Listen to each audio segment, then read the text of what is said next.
Listo, ya empezamos la grabación.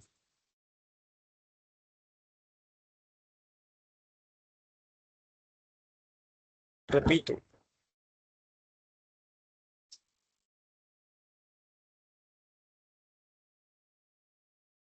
aprender cómo planificar, construir y analizar presupuesto en una empresa privada con un enfoque totalmente práctico.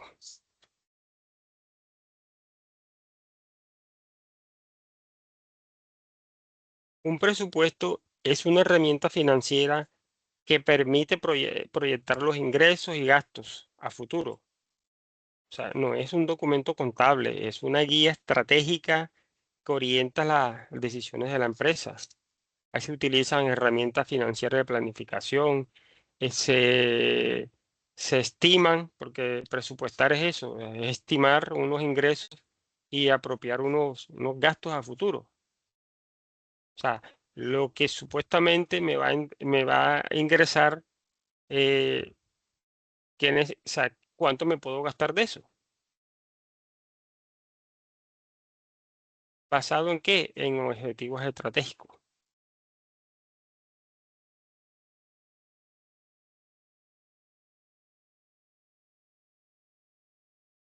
Importancia del presupuesto.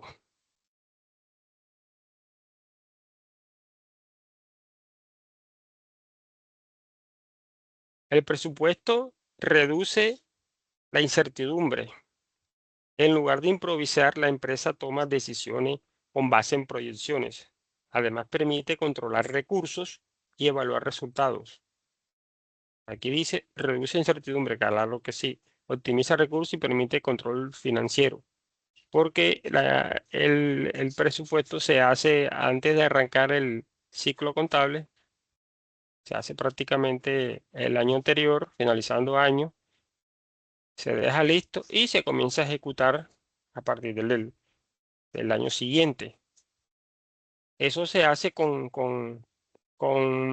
formación estadística, eh, estadística histórica, fórmulas de proyección. Hay que tener en cuenta las políticas gubernamentales, el entorno donde estamos ubicados, o sea, hay una cantidad de factores.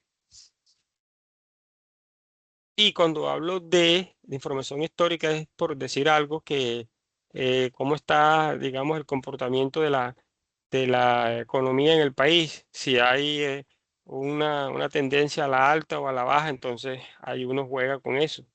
La inflación, el IPC, o sea, cuánto me va a costar ciertas cantidades de productos o de materia prima que voy a necesitar el año siguiente, tiene que ver mucho también con la inflación, que se basa uno con el DANE y el Banco de la República, las proyecciones que ellos sacan, que es la que uno puede utilizar para ir como que a lo más acertado posible de la realidad.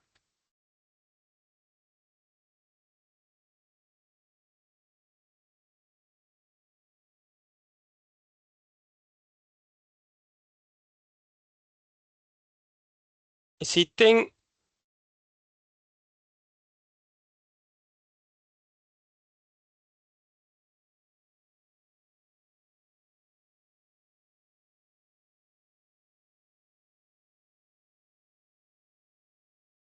Pero entonces, también existen, digamos, varios tipos de presupuestos. Están los presupuestos operativos que están relacionados con la actividad diaria, los financieros que muestran la situación económica y el presupuesto maestro que integra todo.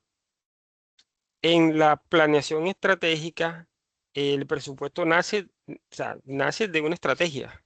Si la empresa no tiene claro sus objetivos, el presupuesto pierde sentido. O sea, todo debe estar alineado con la misión y visión y los objetivos de la empresa. Es lo que quiero, cómo voy a proyectar llevar a cumplir a feliz término lo que yo quiero. Entonces, el presupuesto es una herramienta estratégica que me permite ir lo más real posible con el objetivo que yo quiero.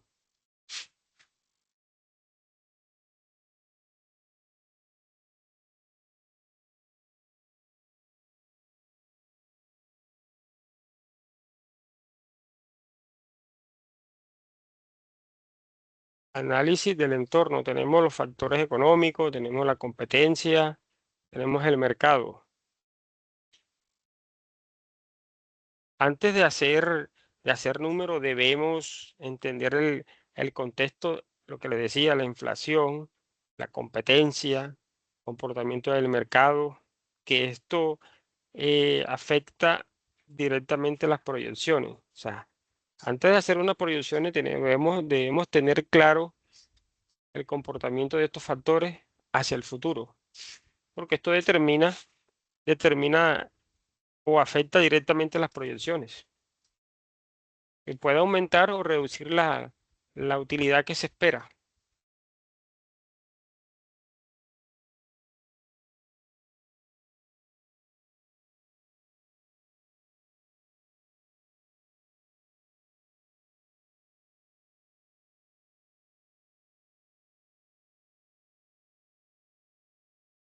Vamos aquí ahora a los pronósticos, en este caso lo que es presupuesto de venta. Los pronósticos o presupuestos se basan en datos históricos y tendencias. Nos ayudan a estimar qué podría pasar en el futuro.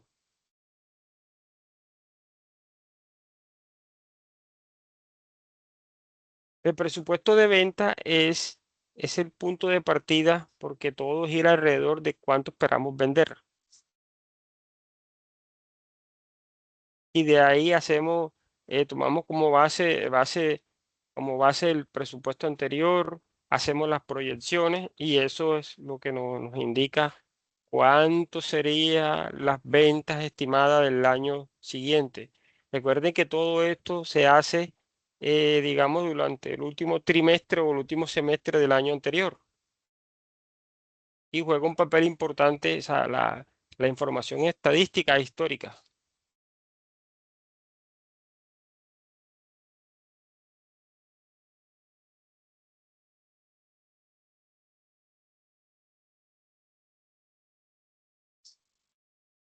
Métodos de proyección. Aquí podemos usar distintos métodos, análisis histórico, opinión de expertos o modelos estadísticos. Bueno, lo importante es que la estimación sea lo más real posible.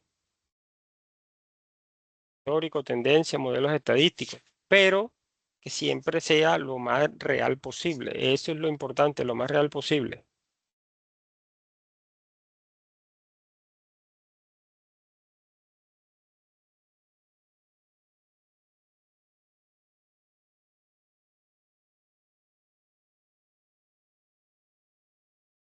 Los costos hemos visto que se dividen en tres, que son materia prima, mano de obra, costos indirectos de fabricación.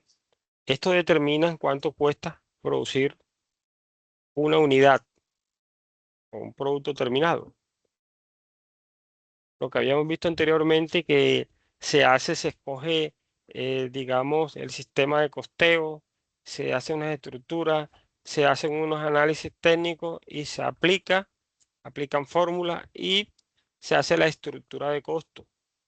Bien detallado, eso es un trabajo arduo y eso es un trabajo que hay que hacer, tienen que hacer las empresas organizadas que se dedican a la transformación de la materia prima para establecer su estructura de costo que es aplicable cuando se va a hacer el estado de resultado que influye en una, en las utilidades de las empresas.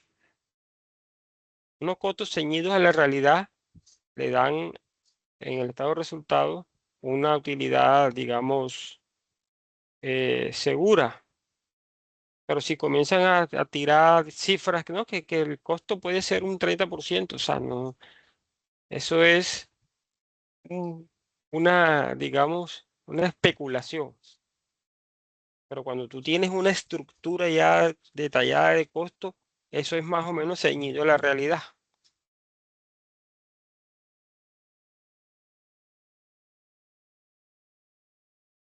Los flujos de caja. El flujo de caja muestra el dinero que entra y sale. Una empresa puede ser rentable, pero quedarse sin efectivo. y casi sin efectivo, eso es un problema grave. No va a tener liquidez. Hay entradas de dinero, hay salidas, quedan cero, cero liquidez.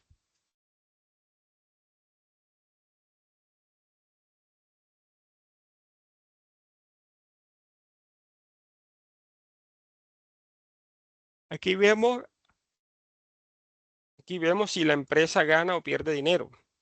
Es clave para evaluar la rentabilidad. Sabe que habíamos visto en el curso anterior, sobre todo en el taller que ustedes enviaron, cómo es la estructura del estado de resultados. Más o menos es esta. Tenemos aquí unos ingresos que son los ingresos, o sea, lo que se factura, lo que se vende, van en este grupo, ingresos menos las devoluciones. Entonces ahí me va dando lo que son las ventas netas. En las ventas netas, esto es importante, en el estado de resultados es importante tener una buena estructura de costos, saber cuál es el costo real de lo que yo produzco.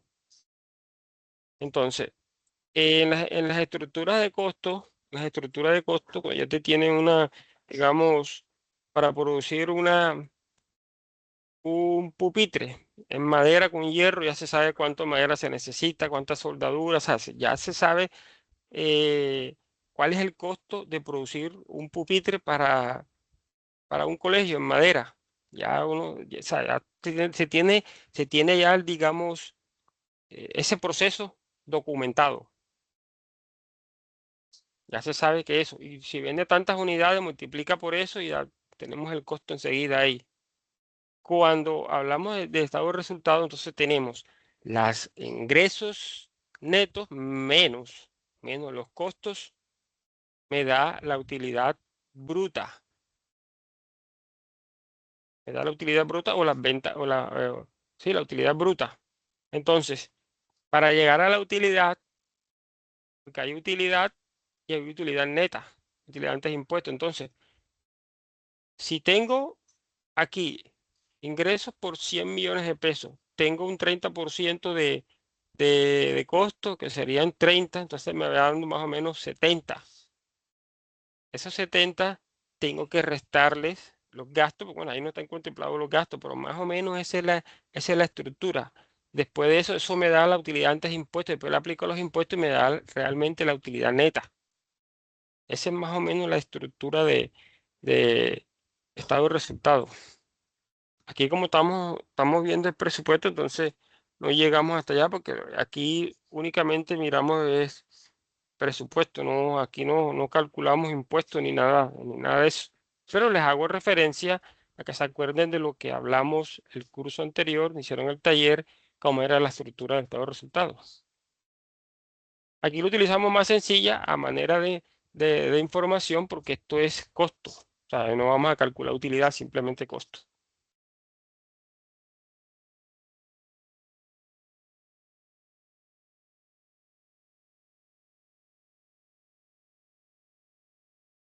El control presupuestario compara lo real con lo planeado. Esto nos permite detectar errores y tomar decisiones correctivas. Parar la realidad o digamos, el presupuesto real versus lo que tenemos, lo que hayamos planificado. Ahí vamos haciendo unos ajustes, vamos cumpliendo, vamos sacando los porcentajes de acuerdo a los meses que vayan y comparándolo con el año inmediatamente anterior, vamos haciendo los respectivos análisis de las variaciones, porque siempre hay que comparar el mismo periodo. Si estamos ahora en abril, ya debimos haber hecho el comparativo de marzo 2025-2026, sacar los análisis de las variaciones. Eso es más o menos lo que quiere decir eso. Sí, puede hacerse por trimestre, por semestre o por año, como se quieran hacer los, los cálculos. Yo por lo general recomiendo sería hacerlo mensual porque hay diferentes épocas del año, ahí digamos que las ventas, algunos suben, otras bajan, y eso hay que tenerlo en cuenta también. Hay que tenerlo en cuenta porque cuando se hace el presupuesto de cuánto necesito, necesito yo producir, hay que tener en cuenta cuáles son los meses fuertes de las ventas.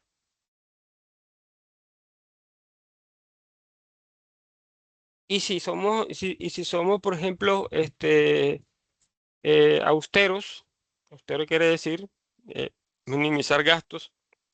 Entonces, si el mes de enero es un mes muerto, yo no hago nada con contratar a una cantidad de personas, personal para hacer productos que no los voy a vender, que los voy a vender allá en marzo. O sea, ahí ahorro gastos y cuando llegue el momento, alguien que necesito entregar en abril, tengo que en marzo contrato lo que necesito, produzco y así uno va jugando con la estadística, le va dando esa pauta a uno donde hacerlo, donde aumentar la producción, donde quedar estático. O sea, para eso sirven esas comparaciones real con lo planificado y lo real con lo real de comparativo del año anterior. Le da a uno los indicios en qué meses se mueven más y qué meses se mueven menos.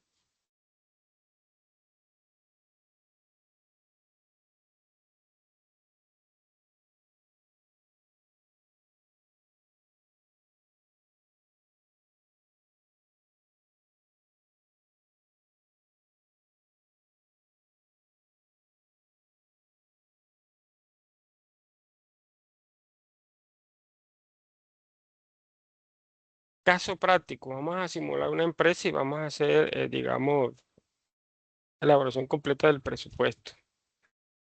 Aquí tenemos un caso práctico, los datos, empresa comercializadora XYZ, ventas anteriores, el año pasado, tenemos 200 millones de pesos, se estima, ojo, un crecimiento del 15%. Tenemos los precios de venta a 50.000 la unidad y tenemos el costo 30.000 por unidad. Tenemos unos gastos mensuales de 5 millones de pesos. ¿Qué vamos a hacer aquí? Vamos a hacer las proyecciones. Venta proyectada, 230 millones. Valor de las unidades, 4.600. Utilidades a producir, 4.600. Ahí tenemos los ingresos. Estado de resultados, tenemos ingresos 230 millones, costos 138 millones, gastos 60 millones, utilidad 32 millones. El flujo de caja, tenemos ahí 230 millones, entrada, salida 198 millones, saldo 32 millones de pesos. A yo decirle todo esto, de pronto no van a comprender de dónde sale cada uno. Entonces, ahora voy y les explico cada cifra. Por ejemplo, tenemos aquí y tenemos que las ventas anteriores son 200 millones. Ahí tenemos 200 millones. Y si se espera que las ventas crezcan un 15%, quiere decir que yo tengo que multiplicar las ventas proyectadas, que son 200 millones, por el 1.15 me da lo que está aquí. Ventas proyectadas 230 millones. ¿De dónde sale el valor de los 4.600? Sale de multiplicar los 230 millones entre 50.000. Me da 4.600 pesos por unidad. Ajá, y el costo aquí estoy viendo que el costo son 138 millones de pesos. Ah, ok, listo. ¿De dónde sale? Sale de tomar los 30.000, el costo de los 30.000, o sea, lo que cuesta digamos, el costo de cada unidad, 30.000 pesos por 4.600. Eso me da 138 millones. ¿Hay los 60? ¿De dónde salen los 60? ¿Alguien me puede ayudar?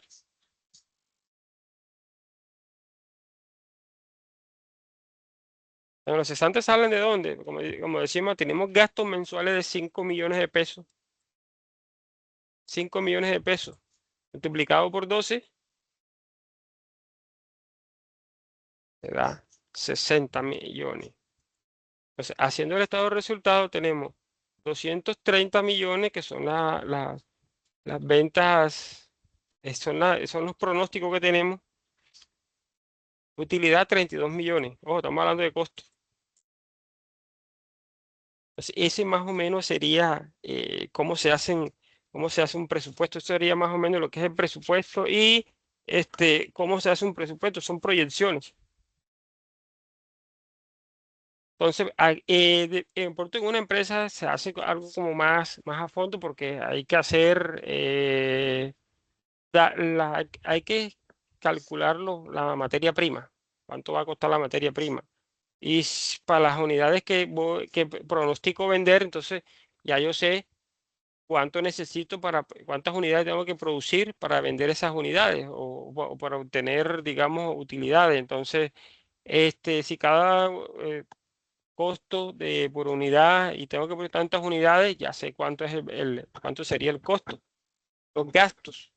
Los gastos sí, aquí esos son variables, porque la mano de obra o el personal, dependiendo de lo que necesite, uno necesita más producción, necesita contratar más gente, eso va aumentando, o con la misma gente suficiente, entonces prácticamente no va a haber mucha variación. Se presentan variaciones en los gastos de sueldos, porque a veces algunos se enferman, toca contratar a otra persona, hay que pagarle a este, que pagarle al otro, hay unas de vacaciones, hay unas indemnizaciones, bueno, eso son variables, pero todos los, las cifras son variables. Las ventas, cuando ya tú las proyectas, ya eso no varían ya prácticamente. El costo, siempre y cuando lo termines comprando todo en el mismo año, o sea, a un precio constante el mismo año. Porque se puede dar el caso de que compraste materia prima para 6 meses, pero entonces cuando ya vas a arrancar el último semestre necesitas comprar más materia prima. Resulta que esa materia prima por algún motivo aumentó de precio. Ya tu costo no va a ser el mismo, ya el costo aumenta. Y si le sigues aplicando un margen de utilidad, entonces si el costo aumenta, aumenta el precio del producto terminado. Entonces se pueden presentar variaciones.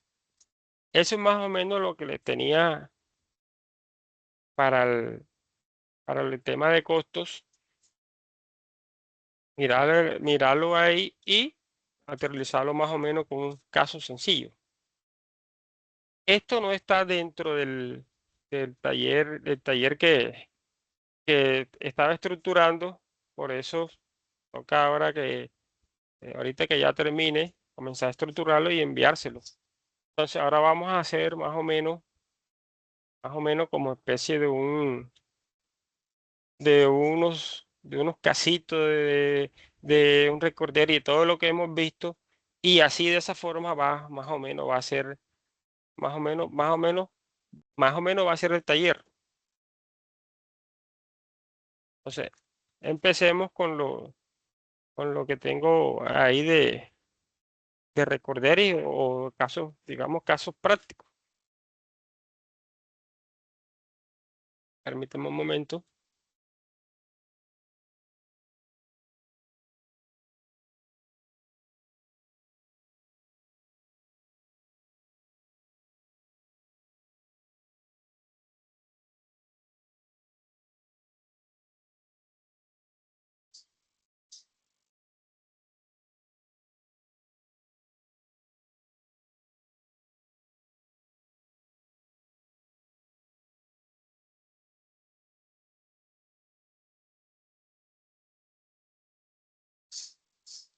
Bueno, más o menos tenemos aquí unos que logré hacer esta mañana.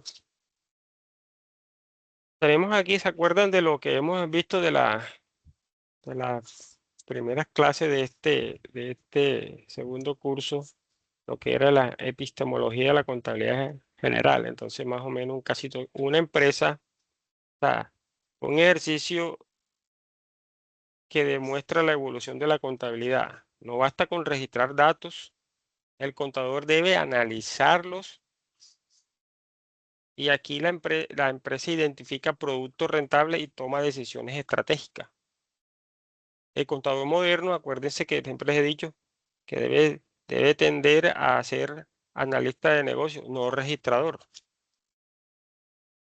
Pues si se pone a registrar, está siendo subutilizado y él no se está dando de pronto la oportunidad de aportar más a la empresa desde la perspectiva de contador.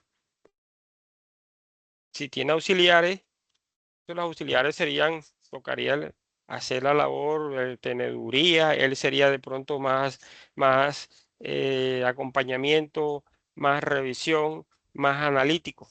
De eso se trata, de eso se trata.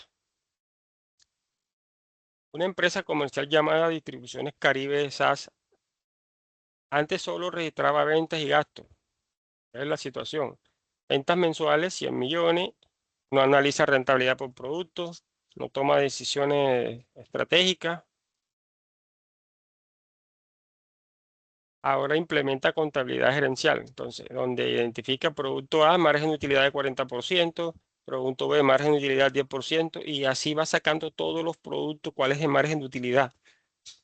La venta menos el costo, y ahí cuál es la variación y qué porcentaje es. Si no lo sabe, tiene que sacar la diferencia y multiplicarlo, dividirlo por el número mayor y le da el porcentaje para saber cuáles son los productos de mayor rotación o de mejor rentabilidad. Reducción, reducción compras de B, porque ajá, produce, el margen de utilidad es menor. Aumentaría la inversión en A.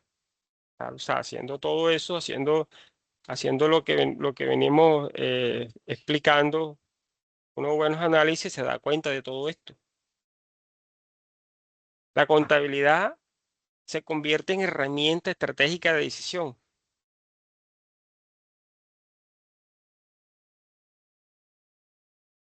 Hablamos también de la ley 1314 de 2009, que es en esta se evidencia el cambio estructural de contabilidad tributaria o financiera a ajustar activos a NIF, lo cual mejora la calidad de la información. Ahora la contabilidad busca transparencia y comparabilidad internacional. Entonces ahora tenemos, digamos que la contabilidad anteriormente era solo para impuestos, era el criterio fiscal. Ahora con las NIF es real. Anteriormente eran activos subvalorados, información no confiable. Ahora con la aplicación de las NIF se reconocen a valor razonable, mejora la presentación financiera. ¿Y cuál sería el impacto? Mejora acceso a crédito, mayor transparencia. Entonces, la contabilidad financiera internacional es lo que se busca. Hablamos también del Decreto Único Reglamentario 2420 de 2015, que son las leyes o los principios rectores de la contabilidad que están incluidos en los marcos normativos de este 2420. Recuerden que les he dicho que eso recogió una cantidad de información, los compiló y ahí está. Léanlo y estudienlo y apréndanlo. Es lo que las normas internacionales a nosotros los contadores, las normas están ahí. Nosotros miramos si hacemos uso de ellas, las leemos o no las leemos. Entonces, hay que tomarse el trabajito de vez en cuando, a ratico, cogerlas, tenerlas en el celular, en el computador o impresa, que quiera impresa, y de a ratico las va degustando. Empresa clasificada como PYME, grupo 2. Situación. Debe aplicar NIF para PYME. Ejemplo. Compra de maquinaria. Valor 50 millones, vida útil 10 años. Entonces, hay que hacer el registro. Hay que hacer un débito a propiedad, planta y equipo, 50 millones. Crédito bancario, si es que da crédito, 50 millones. Depreciación anual. Coge el método de la línea recta. Entonces, el tiempo que sea 10 años, será 5 millones de pesos anuales. El decreto único reglamentario define cómo se reconoce y mide y presenta la información. En este caso muestra cómo una norma define el tratamiento contable completo, reconocimiento, medición, presentación. El contador, ojo, el contador debe dominar el marco técnico normativo.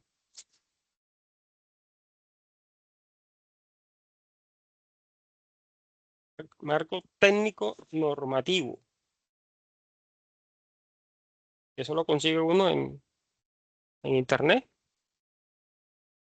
Señor Google, ahí nos dice, no, uno le escribe y él nos da toda esa información. Simplemente bajarla y echarle una leída y entenderla. Jerarquía, acuérdense que hablamos también de la jerarquía normativa y el Consejo Técnico de la Contaduría Pública. Cuando hay duda, ojo, cuando hay duda, el contador no improvisa. ¿Qué hace el contador? Consulta normas, doctrinas y en caso de que de pronto ya no, entonces ahí viene ya el criterio, el juicio profesional.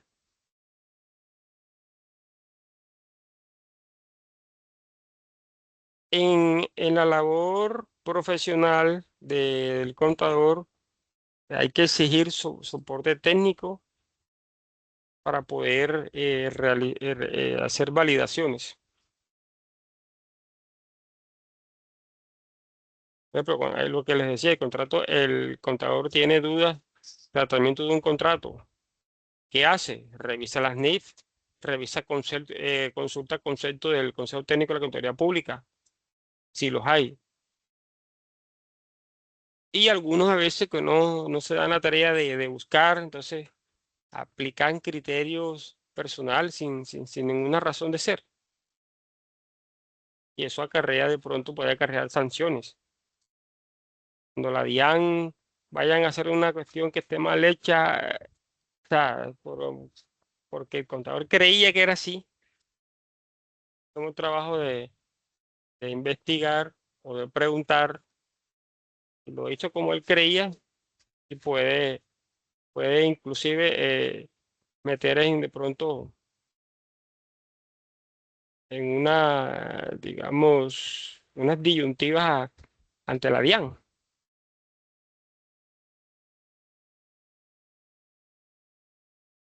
Los errores con el fisco se pagan pecuniariamente. Hay un error ante la DIAN no te va a meter preso. No, la DIAN lo que hace es que te sanciona y si tenías que pagar un peso, ya vas a pagar 4, 5, 6 pesos. O sea, eso es la labor de la DIAN. Hay unas reglas establecidas en cuanto a la presentación de los impuestos y si tú no cumples, hay sanciones. Y el objetivo de la DIAN es recaudar, no meterte preso.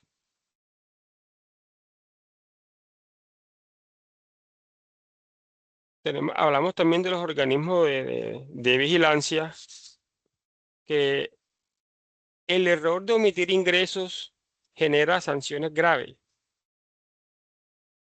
Hoy la DIAN cruza información automáticamente. Que sí que eso es grave, estar omitiendo los ingresos. La DIAN se da cuenta, porque todas las empresas envían la información exógena. Puede que tú como empresa omitas ciertos ingresos, pero el que te pagó, no, te pagó reporta. Si hay un ingreso, si hay una venta, hay una compra. O sea, los ingresos para mí son ventas y para la otra persona son compras. Entonces, yo cuando digo vendí, le tengo que decir a quién le vendí. Y ahí en el root, cuando uno pide el root, ahí está toda la información y uno hace crear tercero con eso. Y cuando uno hace los cruces, cuando manda la información en Cesna, ¿le vendiste a quién? Le vendí a fulanito, pero en Cejito. Y el que compró llega y dice, yo le compré a Perencejo. Entonces, cuando la DIAN cruce, encuentra que si yo le vendí a X proveedor y proveedor dice, yo le compré a X empresa. Ahí no hay problema. El problema es que cuando yo escondo ingresos, o sea, ventas, y el otro reporta las compras, ahí falta una pata al banco, como dices, la silla está coja. O sea, ya la DIAN se da cuenta enseguida, hace los famosos cruces y ahí se da cuenta. Y eso es sanciones, y eso es, digamos, la labor de la DIAN es fiscalizar y que todo el mundo pague lo que es. Que si de pronto se la tiran de vivo, hacen eso y la DIAN se da cuenta, entonces les va peor, porque tienen que pagar, aparte de lo que debieron pagar más las sanciones.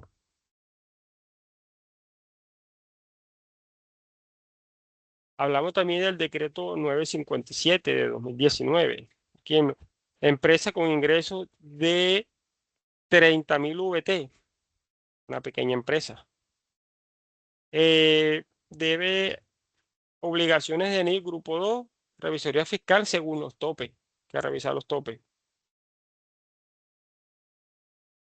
Eso defiende la carga regulatoria. Clasificar correctamente a la empresa define sus obligaciones. Ojo con eso. La clasificación no es una formalidad, es estrategia regulatoria.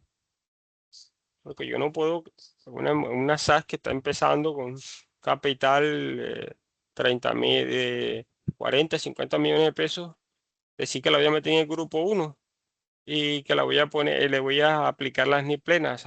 Un error, un absurdo.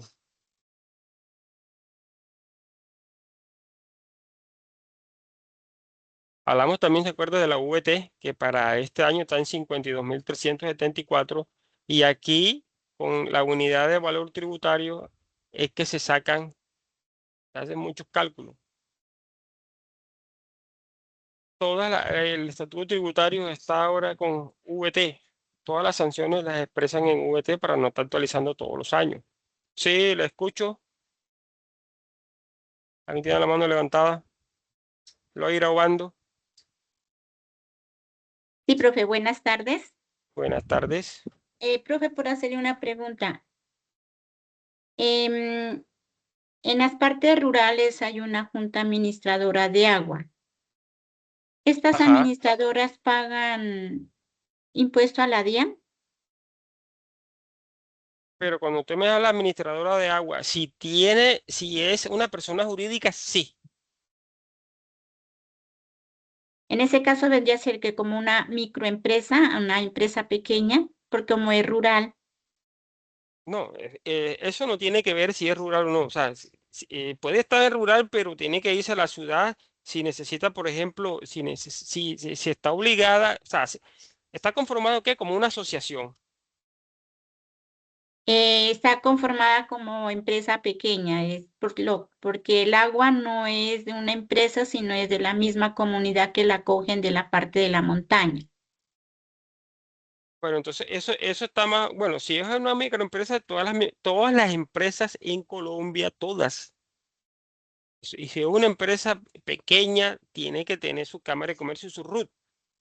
Que de pronto la parte impositiva, eso cambia, dependiendo ojo, si es una entidad sin ánimo de lucro, que eso tiene un tratamiento en cuanto al impuesto de renta totalmente diferente al ordinario. Ordinario son 35 y las ESAL, en este caso las asociaciones, las cooperativas, las entidades sin ánimo de lucro son clasificadas como ESAL. Si eso hay que verificar cómo está conformado ello, una fundación, una asociación, o sea, toca revisar el RUT y mirarse a ver si ellos son sistema ordinario, renta o régimen tributario especial, artículo 19. El artículo 19 habla de eso. ¿Cuál es el régimen tributario especial? Que las empresas son sin ánimo de lucro, no generan, o sea, no están obligadas a generar utilidades. Porque el objetivo de ellos no es el lucro, es sin ánimo de lucro. Entonces, y deben cumplir ciertas condiciones para acogerse al régimen tributario especial, que el impuesto de renta es el 20%, o que punto menos que los ordinarios. Entonces, ¿dónde se da cuenta uno de eso? En el RUT. Yo no le podría decir en el momento ahora, porque tocaría verificar el RUT. Ok, profe. Entonces, si usted tiene la duda, puede verificar el RUT o sacar una cámara de comercio. Si se sabe el número del RUT, ¿Vendría a ser el NIT en este caso? exactamente. Ya. El RUT o el NIT, usted en la cámara de comercio paga, creo que son como 17.000 pesos, puede ser por internet, por PCE, y saca el RUT de cualquier empresa. O sea, eso es público. Eso es público. Usted lo paga o vaya directamente a cámara de comercio con el nombre o con el RUT y se lo entrega, y ahí se da cuenta cuál es la estructura que ellos tienen, no sé qué, ta. El RUT sí es difícil de pronto de conseguirlo, porque eso se lo dan directamente a los que están, o sea, a los representantes legales de la DIAN. Pero sí uno puede conseguir el RUT de ciertas empresas a través de la Cámara de Comercio, uno, dos, o por la web. No consigue el RUT de la web porque prácticamente esa información, ellos hacen negocio con Cámara de Comercio, hacen negocio con otro y algunos lo publican, algunos las páginas web, o sea, muchas cosas que los empresarios meten a la red. Entonces, ahí sí le toca mirar el RUT para saber si tiene que tributar o no. Y si tributa, los porcentajes, porque no es lo mismo lo ordinario que la entidad sin ánimo de lucro.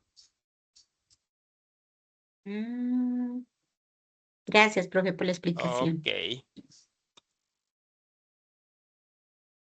Taxonomía industrial, caso práctico, aquí tenemos. Empresa con ingreso de 20.000 VT, porque yo no hablo aquí, estamos hablando de VT. Se clasifica como una empresa. Menores exigencias, menor control. O sea, eso en las microempresas es eso. O sea, se clasifican en los grupos de las NIF, porque es por eso mismo, porque son pequeñas, la infraestructura de ellos son pequeñas, entonces se le da un tratamiento como que menos riguroso que el grupo 1, que es NIF plena, es más complicado. La clasificación se controla a nivel de supervisión. Entonces, clasificar como microempresa implica menos exigencia, pero también menor control. Esto impacta directamente la estructura contable y fiscal. Empresa de comercio y servicio. El tratamiento contable cambia según el sector. La contabilidad es contextual, no universal. Tenemos empresa A, comercial, venta de ropa. Servicio de consultoría. Diferencia, la empresa comercial maneja inventario y la otra no. Esto define el tratamiento contable. Ejemplo, o sea, la empresa comercial, las que compran y venden, compran productos terminados, pero ellos, el costo, el costo para ellos es el valor que le cuesta ese producto. Y la empresa de servicios, caso de las consultorías, o sea, yo soy contador y me contratan a mí para unas consultorías, o sea, yo no estoy comprando nada, yo estoy vendiendo conocimientos. Pero ¿cuál sería el costo para mí? O sea, lo que yo me gasto en ir a la empresa, o sea, el tiempo mío, o sea, lo tengo que valorar de cierta manera porque ir allá, desplazarme, estoy gastando, si tengo carro, gasolina, o sea, todo lo que implica movilizarme hasta allá, la alimentación, el tiempo, porque estoy trabajando. Entonces, eso prácticamente sería el costo en cuanto a las empresas de servicio.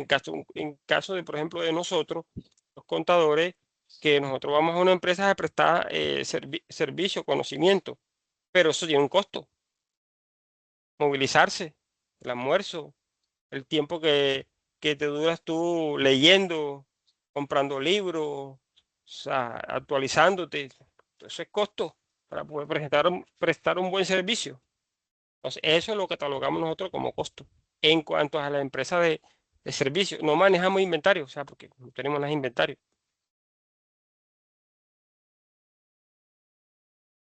Tránsito entre mercado, entre marcos, perdón, marcos regulatorios de las, de las NIF. Cuando una empresa crece, pasa del grupo 3 al grupo 2. En este caso o sea, es lo contrario. El grupo 1 es el de mayor rango. Grupo 2 y el grupo 3. Entonces ahí está diciendo, pasa del grupo 3 al grupo 2, o sea, está creciendo. Hay que ubicarse en este contexto. Lo más cerquita del cero es más grande. En las NIF. Más alejado del cero es de menor rango, digámoslo así. Entonces, ¿qué hacen ahí? Hacen un corte para poder decir, hey, este es digamos, la apertura, un corte, hacen un balance y eso lo transforman en un EFA que dice, hey, de aquí en adelante ya somos el grupo del grupo 2 y este es nuestro estado de apertura. Reconocen activos que antes no registraba, hace ajustes en valores, reconstruyen la contabilidad. Cambiar de grupo NIF implica reconstruir cifras, replanteamiento de total de la contabilidad, porque ahí se va a enfrentar a otras cosas, como eh, la parte, sobre todo en la parte tributaria, fiscal. La revisoría fiscal, también hablamos de ese tema, hablamos de que por ley, Código de Comercio, si no estoy mal, el artículo 203 del Código de Comercio establece unos topes, quienes deben tener la obligatoriedad del revisor fiscal eh, cuando superan ciertos topes, cuando manejan recursos públicos, una entidad privada que maneja recursos públicos debe tener revisor fiscal. Una fundación no está obligada a tener revisor fiscal, pero si los estatutos lo dicen, listo. Y si va a manejar recursos propios, recursos públicos, debe tener revisor fiscal. Las sociedades anónimas, SA, están obligadas por ley a tener revisor fiscal. En cambio, las sociedades anónimas simplificadas, no. A no ser que superen los topes, que dice la normativa, que todos los años lo van actualizando.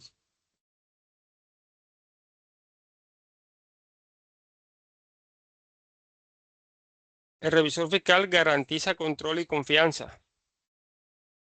Eso es un mecanismo de control de parte del gobierno, porque los revisores fiscales eh, son trabajadores, prácticamente trabajadores del Estado, que el Estado no paga, pero con las responsabilidades que tienen, las responsabilidades que le ha dado, digamos, las leyes a los revisores fiscales, pareciese que fuesen trabajadores del Estado.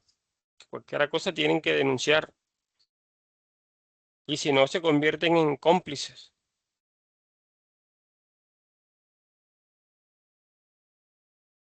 Ahí, por ejemplo, activos de 60 millones debe tener revisor fiscal. No nombrarlo cuando es obligatorio, hay sanciones. El revisor fiscal, al igual que el contador, dan fe pública y generan confianza. Si hablamos de revisor fiscal, hay que hablar también del contador. el cual certifica estados con errores. El contador, ojo con eso. ¿Cuáles serían las consecuencias? Responsabilidad civil, indemnización ante un fraude penal. Entonces, los contadores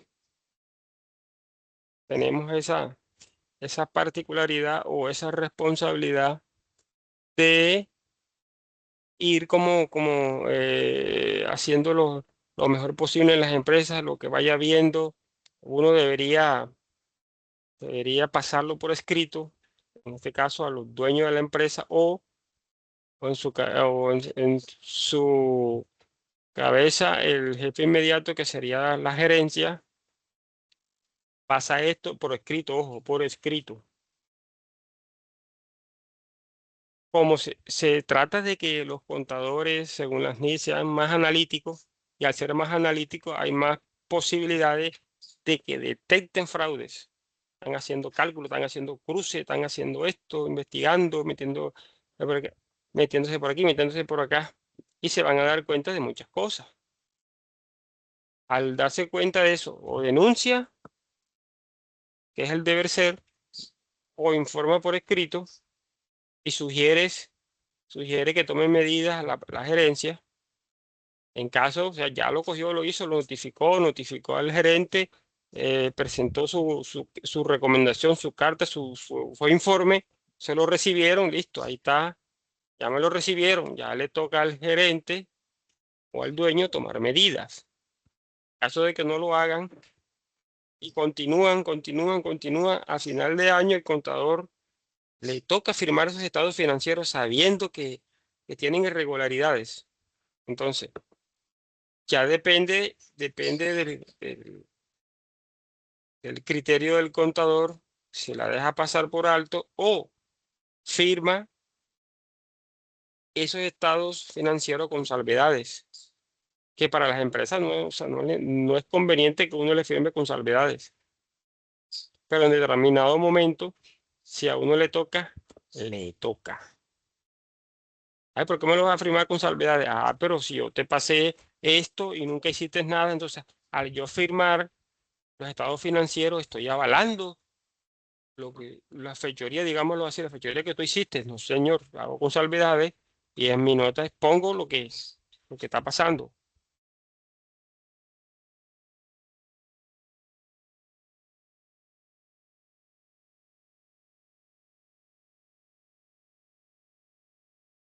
O sea, las salvedades no las vas a ver en las cifras, en el balance, no, eso se hace en las notas del estado financiero. Y en el momento de firmar, vas a colocar la firma, coloca con salvedades, ya es lo único que haces tú. Y allá las notas de los estados financieros tiene que decir cuáles son las salvedades.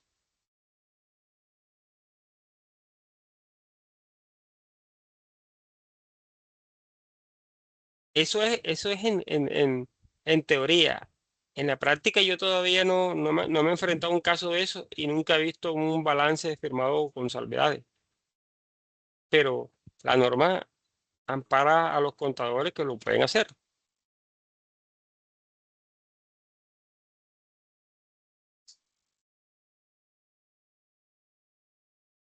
Ocultar información rompe la esencia de las NIF. La contabilidad debe ser útil para tomar decisiones. La empresa decide no revelar deuda, oculta información relevante. Debe revelarla por representación fiel, y la cual es útil para la toma de decisiones. Si oculta información, digamos, digamos que la contabilidad no es fidedigna. Si se dan cuenta, el gerente o el que hace que sea, por ejemplo, el contador que está haciendo esto, se dan cuenta, entonces pierde credibilidad, digamos, sí, credibilidad, ya es posible que lo echen.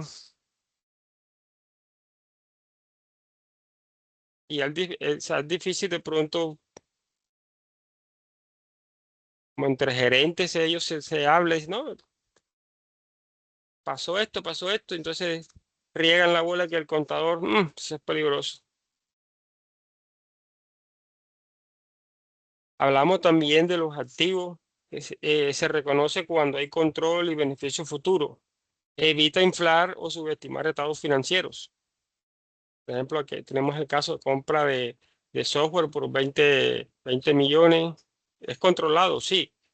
Eh, beneficio futuro, sí. Registro, un intangible contra banco, que es a crédito. Recurso con beneficio futuro, claro que sí. Pasivo, las obligaciones deben reconocerse oportunamente. Esto mejora la realidad financiera. Una probable demanda por 50 millones hay que hacer la provisión. Y la provisión, el pasivo es igual a la obligación presente. Porque en el caso de que si hay una probable demanda, hay que hacer la provisión. Tener ahí como algo que debo, que debo tener provisionado. Pero como de pronto se puede dar o no se puede dar, eso lo voy manejando allá en una cuenta de orden, de control. El patrimonio, por ejemplo. El patrimonio refleja la inversión de los socios, que es base para la solvencia empresarial.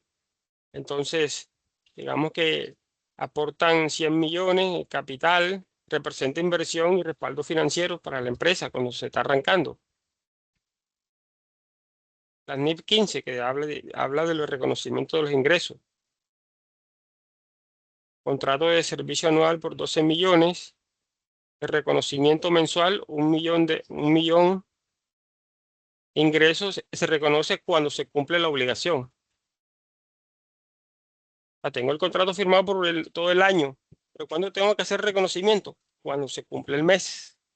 Se cumplió, ya se cumplió 3 meses de este año, entonces ya he hecho reconocimiento de 3 meses, que acumulan 3 millones de pesos.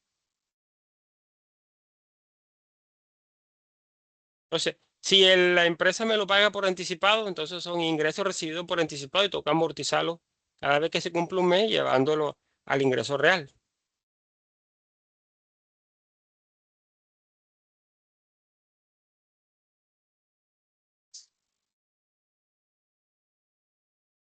Costos, gastos, pérdida. Clasificar mal distorsiona la utilidad, impacta las decisiones gerenciales. Entonces, tenemos aquí, por ejemplo, compra de mercancía, eso es costo. Publicidad es gasto. Cuando hay robo de mercancía, hay pérdida. Eso impacta la utilidad. Tenemos aquí la medición inicial. Tenemos el caso compra de maquinaria, precio, digamos, 50 millones, transporte 2 millones. Valor de la mercancía, 52 millones.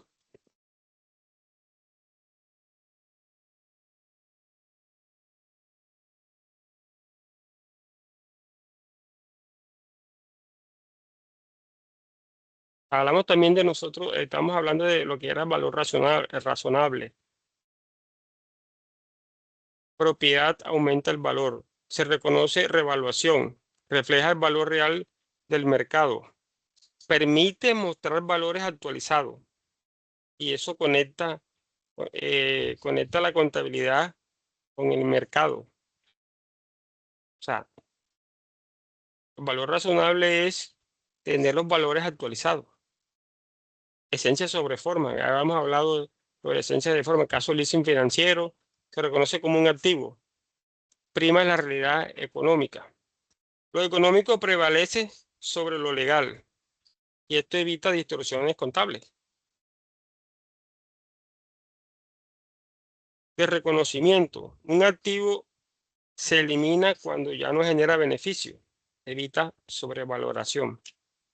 Ejemplo, la venta de cartera, elimina un activo, se retira cuando pierde el control. Ejemplo, Los bancos, cuando hacen los créditos, préstamos, a los préstamos, entonces llegan y eh, las personas no pagan. Ellos hacen uso de sus, ¿cómo que se llama? Seguros, de sus seguros, y aparte de eso, ellos llegan y venden a esas deudas a las casas de cobranza. O sea, tienen un activo, lo venden, ya no lo reconocen, ya, o sea, perdón, ya no tienen el control y se dieron eso.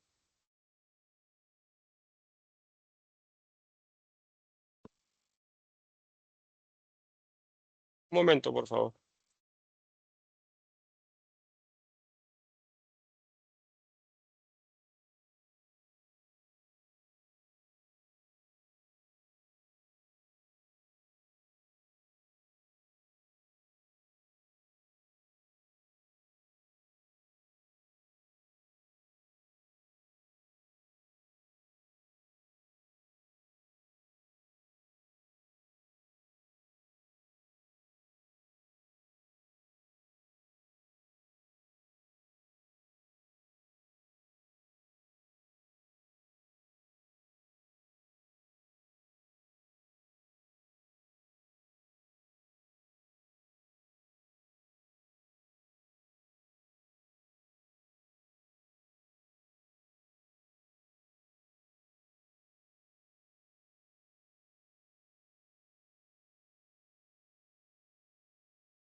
Cuestión importante en una empresa son las políticas contables, porque estas definen las políticas, los tratamientos contables cuando se recibe una factura, o sea, cuál es el método de depreciación, que eso da consistencia y soporte técnico, porque cuando yo hago uso de las políticas, entonces ya tengo más base para poder hacer mis procedimientos contables. Si veo como contador que está mal o hay un error, yo puedo dar una opinión y decir, no, esto aquí está equivocado, esto a lo mejor lo trabajamos de esta forma.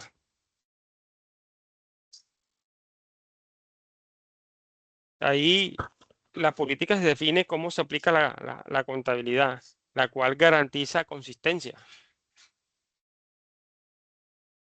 Error, el NI 8, error en inventario año anterior. Reexpresar estado financiero. Conclusión.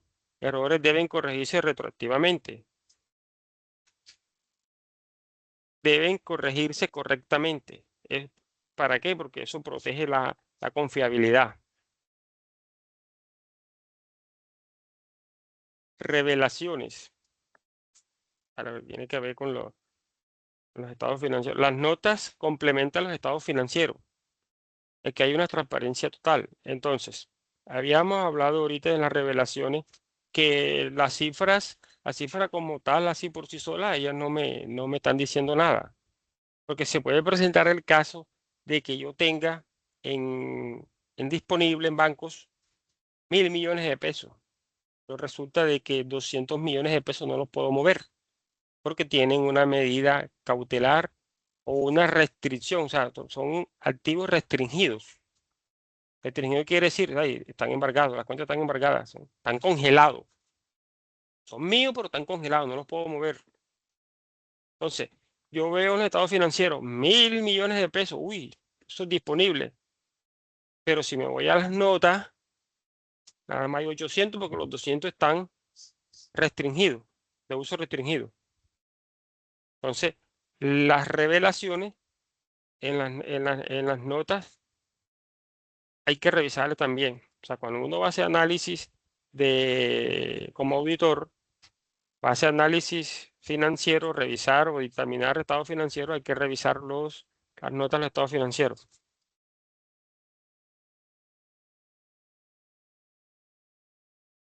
Nick Dog define el tratamiento de los inventarios, clave en empresas comerciales e industriales.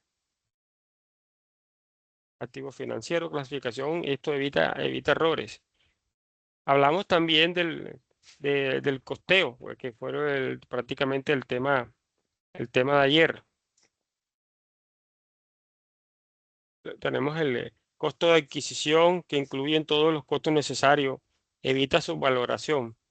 Ahí, por ejemplo, con la compra de mercancía, tenemos aquí que todo esto hace parte del costo. Entonces, tenemos aquí 10 millones de pesos y 1 millón de transporte. El costo para mí serían 11 millones de pesos.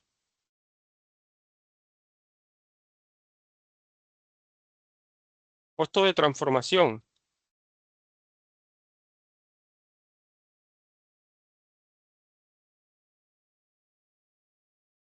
Integrada por materia prima, mano de obra directa y costo indirecto de fabricación, que es la base del costo. O sea, aquí tenemos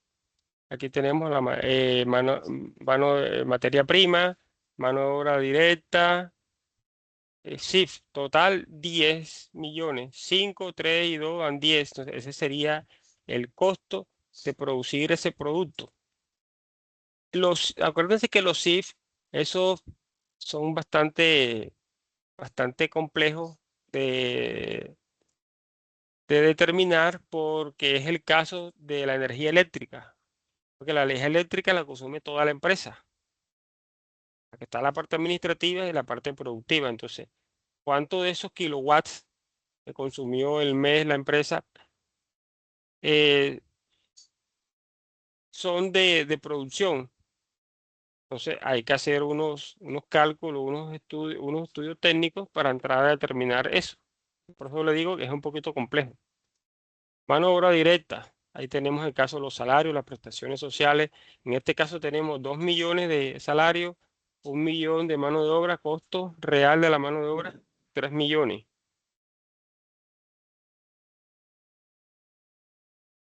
Incluye prestaciones. El costo real es mayor al salario. Eso es verdad. El costo real es mayor al salario. Y el costo real es este. Y el salario, 2 millones. Costos indirectos de fabricación. Son costos indirectos. Requieren distribución técnica. Lo que les comentaba ahorita. La energía, la depreciación. Aquí tenemos 500 da 1000. Entonces, ese sería el valor de los costos indirectos de fabricación. Capacidad normal. Habíamos hablado de la capacidad normal. Caso producción esperada de 1000 unidades, base para distribuir costos.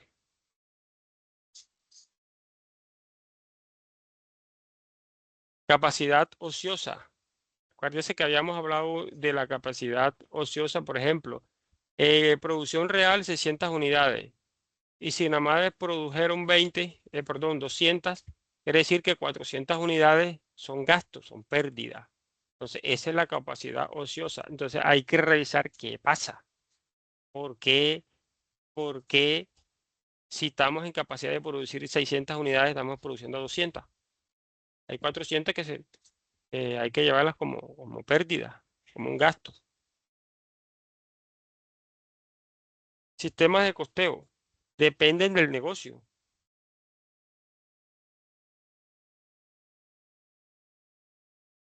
Empresa fabrica por pedido, o sea, lo que vamos a mirar en costo, que son costeos por órdenes de fabricación.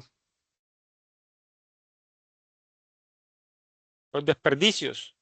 Hay desperdicios, parece que hay merma normal, que hace parte del costo, y la merma anormal. Habíamos hablado de que la merma normal es la que se da, por ejemplo, cuando se hacen cortes. Están cortando madera y esa serrín hace parte de la madera. Entonces esa serrín, eso es una merma normal. Por ejemplo, cuando hay merma normal, ¿cuál es? Que de pronto por una máquina mal funcionando está consumiendo más, está cortando la madera más, está haciendo cosas que serían, no serían normales, entonces está generando más pérdida.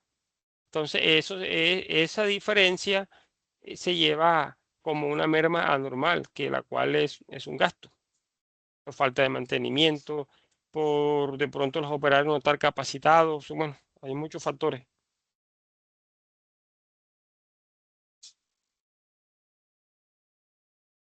Técnicas de costeo. Están el costo estándar que facilita control, útiles en producción masiva. Eso lo vamos a ver lo que es costo estándar y cómo se calculan los costos estándar. Están las fórmulas de costeo, inventario, PEPs, habíamos hablado de primeras en entrar, primeras en salir, que esto genera menor costo en inflación, el promedio que genera estabilidad. Valor neto razonable, evita sobrevalorar inventario, prudencia contable. Aquí tenemos un inventario que vale 10 millones de pesos, un costo que vale 10 millones de pesos y un precio de venta de 8 millones de pesos. ¿Qué quiere decir esto? Que el precio de venta está por debajo del costo. Esto se puede dar por de pronto por ventas de temporada o se puede dar por obsolescencia, caso de la tecnología, que si compraste un producto que era la moda en el momento, que te costó 10.000 pesos, 10.000 pesos o 10 millones, como lo quieras ver, y lo puedes vender a 15, ahora no, ya eso está obsoleto prácticamente y ya ni siquiera recuperas el costo. O sea que ahora el precio de venta es 8 millones o 8.000 pesos. O sea, ahí quiere decir que estás perdiendo 2.000 pesos en cada unidad. Y entre más pase el tiempo, menor será el precio de venta, porque ya se va quedando obsoleto, la gente no lo compra. Entonces, o lo vendes a ese precio y pierdes 2.000, o lo dejas ahí, así de pronto se recupera, sería un caso hipotético, o dices, no, yo prefiero perder todo. Bueno, eso depende, que las empresas no hacen eso, prefieren perder un poquito, no todo. O sea, ahí toca asumir esa pérdida y reconocerla.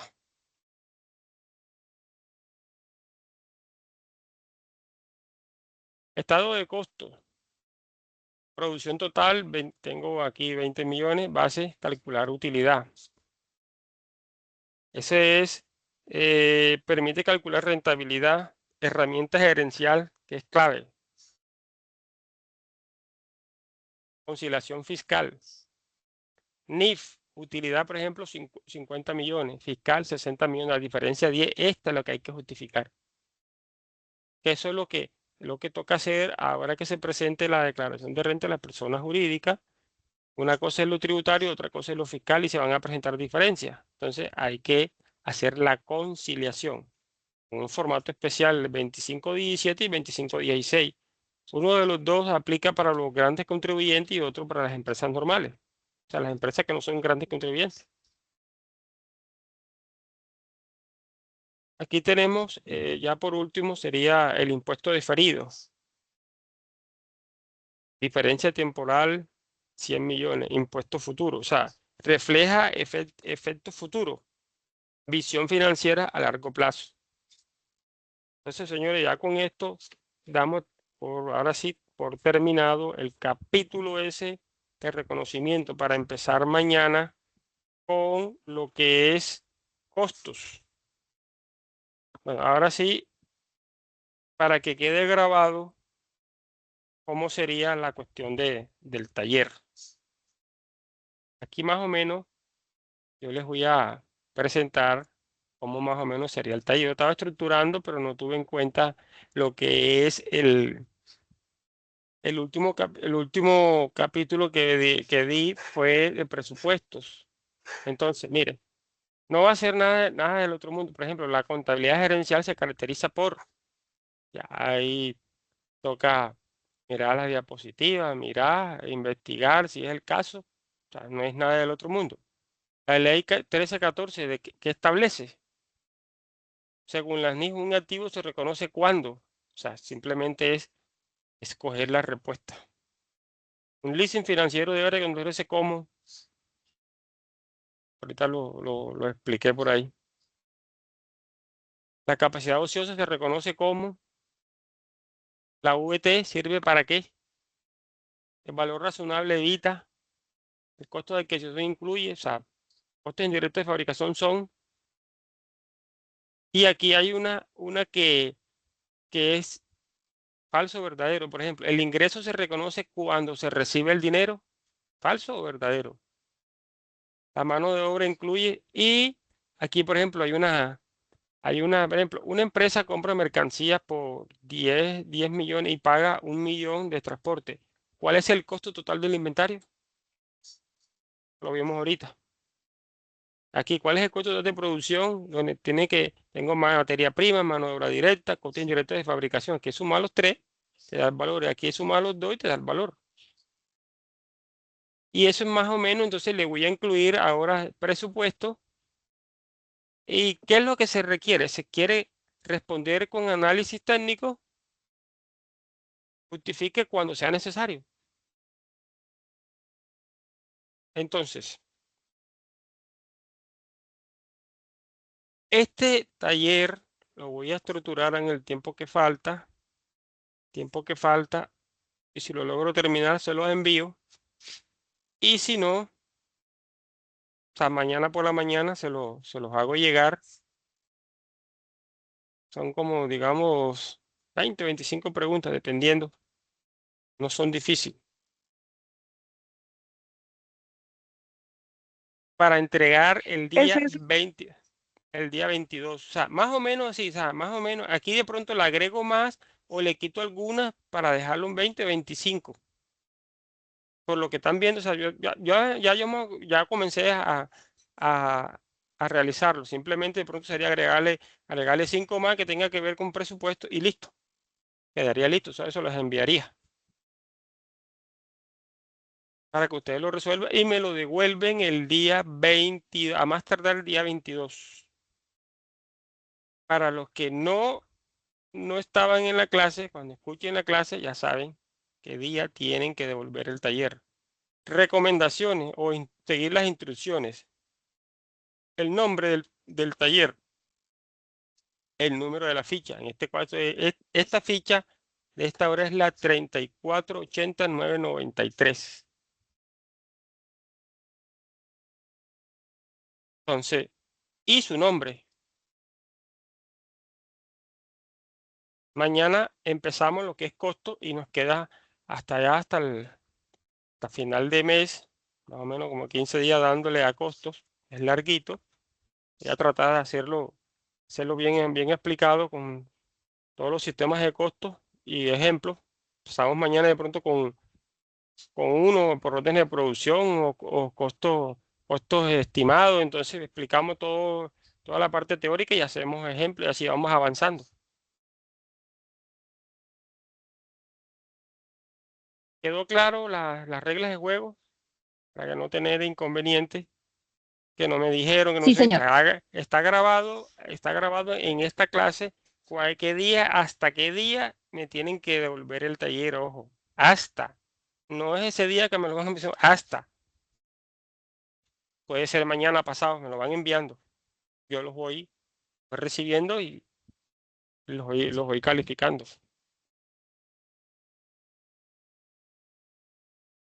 Bueno, ese era todo lo que tenía que desarrollar con ustedes lo que me faltaba, los temas que me faltaban. O tengo que faltar y los casos prácticos o recorderis o ejemplos, como lo quieran ver, era eso, como que reforzar lo que hemos visto la semana pasada y esta. Y las conclusiones lo,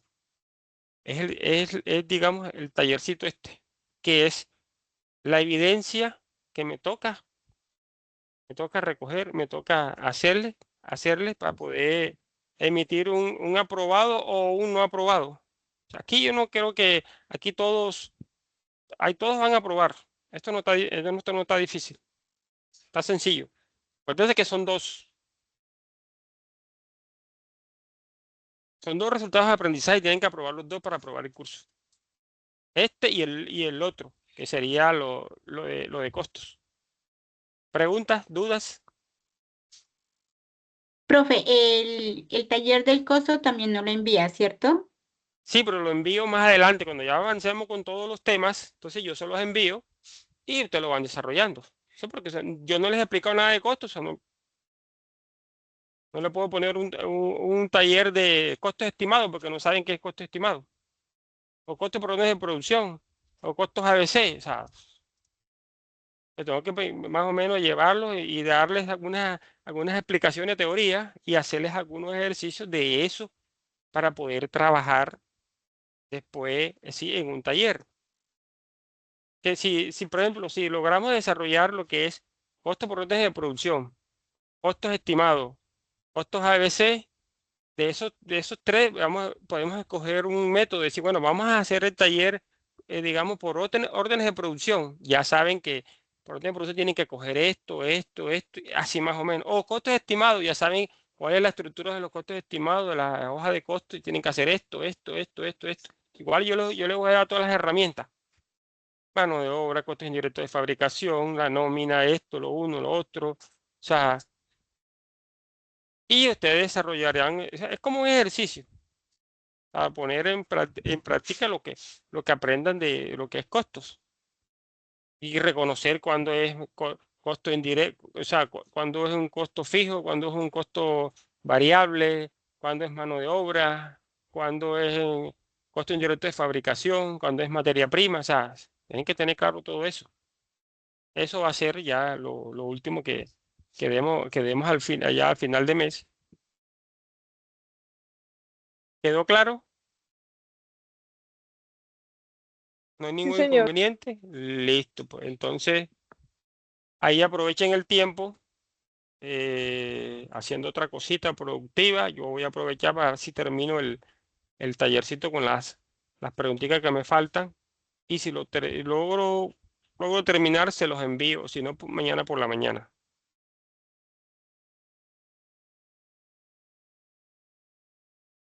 Bueno, instructor. Bueno, señores, Listo, profe. Muchas gracias. ok. Mañana se preparen porque mañana vamos a llegar prácticamente hasta las 8 de la noche. Ya porque hoy el tema lo agotamos, pero mañana sí vamos a, porque el tema de costo ese es larguito, ese es largo. Vamos a coger uno, cogemos el otro y vamos avanzando en ese tema. Bueno, señores, que tengan buena noche.